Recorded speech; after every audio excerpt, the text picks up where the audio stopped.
तो जिससे आपकी मुलाकात हुई, किन मुद्दों पर चर्चा हुई, सीट बंटवारे की मौजूदा नहीं, स्थिति मुझे जिम्मेदारी माननीय खड़गे साहब, माननीय चेनीथाला जी, उन्होंने और एआईसीसी ने मुझ पर जिम्मेदारी डाली कि कुछ ऐसे निगोशिएशन होते, डायलॉग होते, करना चाहिए, संवाद करना चाहिए कि जो माननीय उद्धव जी के साथ करना चाहिए, माननीय पवार साहब के साथ करना चाहिए। और ऐसे सारे मुद्दे होते हैं कि हमारे म्यूचुअल अंडरस्टैंडिंग से कुछ चेंजेस हो सकते हैं, तो वो करने के बारे में है।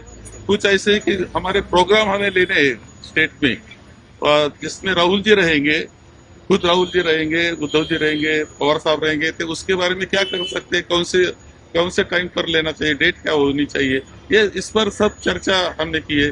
हमें जो कुछ और भी गारंटीज देना है, जाहिरनामा हमने निकलना है, इसके बारे में भी मैंने चर्चा की है। लेकिन इससे कहा ही जा रहा है कि कुछ सीटें हैं जिस पर अभी भी अपना चर्चा जारी है। 5 सीट उन्हें मिलनी चाहिए, क्या उस पर भी चर्चा हुई है? क्या सपा की जो डिमांड है? इस पर चर्चा माननीय पवार साहब और हम करने वाले हैं।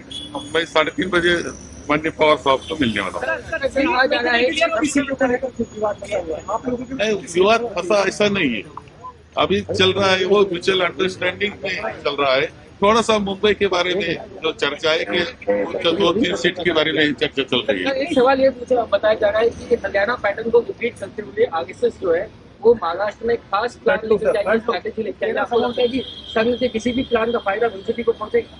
ऐसा है कि हमें बीजेपी मालूम है, आरएसएस मालूम है, उनकी कुटिल नीति में वो प्रसिद्ध है, ये भी मालूम है। तो ये महाराष्ट्र है, ये शाहू फुले अम्बेडकर का महाराष्ट्र है, ये भी ध्यान में रखना चाहिए। किसी भी ऐसी कृति वो जो करेंगे उसको हम फंसेंगे नहीं, हमारी जनता फंसेगी नहीं, महाविकास आघाड़ी के साथ में रहेगी। सर, अब तक कितनी सीटें क्लियर हो चुकी है, उस बारे में थोड़ा सा क्लैरिटी दे दीजिए। 288 में नहीं, ऐसा है कि अभी म्यूचुअल अंडरस्टैंडिंग चल रही है, तो मुंबई के बारे में थोड़ी सी चर्चा हम तो कर रहे हैं। उसमें भी फिर एक बार बैठना पड़ेगा हमें, और उसमें भी कुछ ना कुछ हल निकालेगा। तीनों दलों में से कोई एक पार्टी 100 सीट पर लड़ेगी। आप लोग का कांग्रेस का प्रयास है या अभी तक टोटल की नहीं हमने सब सीट की। सर, राहुल जी की नाराजगी की खबरें कल से आ रही थी कि ये बिल्कुल गलत खबरें है, कोई नाराजगी नहीं है। वो ऐसा होता है कि ये सीट क्यों नहीं मिला, वो सीट क्यों नहीं मिला, ये मिलना चाहिए, वो मिलना, इतने तक हो सकती है। इसका मतलब जब 3 पार्टी इकट्ठी होती है तो ये चर्चा होने वाली है, तो इस पर चर्चा हो गई, लेकिन नाराजगी ये कोई गलत ऐसा। Subscribe to Midday India. Get direct notifications on all our videos by clicking on the bell icon.